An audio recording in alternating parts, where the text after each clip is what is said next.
আসসালামু আলাইকুম ওয়া রাহমাতুল্লাহি ওয়া বারাকাতুহু। প্রিয় দর্শক, আজকে আপনাদের সামনে সূরা মুতাফফিফিনের একটি আয়াত নিয়ে এসেছি। আল্লাহ রাব্বুল আলামিন বলছেন এই আয়াতে, ইন্নাল্লাযীনা আজরামু কানু মিনাল্লাযীনা আমানু ইয়াদহাকুন। নিশ্চয় অপরাধীরা দুনিয়ায় ঈমানদার লোকদের সাথে হাসি ঠাট্টা করত। প্রিয় ভাই ও বোন, নিশ্চয় অপরাধীরা দুনিয়াতে ঈমানদার লোকদের সাথে হাসি ঠাট্টা করত।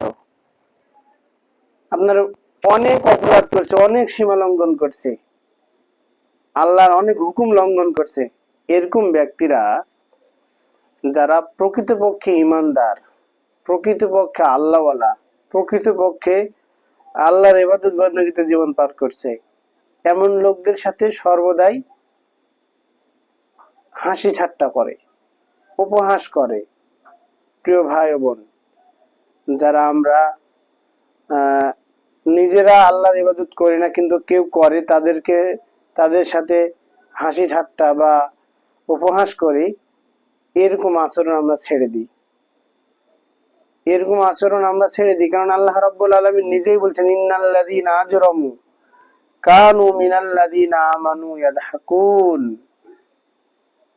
নিশ্চয় অপরাধীরা ঈমানদার লোকদের সাথে হাসি ঠাট্টা করে। আসুন, এই কাজ আমরা কখনোই করব না। আল্লাহ রাব্বুল আলামিন আমাদের কবুল করুন। আল্লাহুম্মা আমিন। আসসালামু আলাইকুম ওয়া রাহমাতুল্লাহি ওয়া বারাকাতুহু।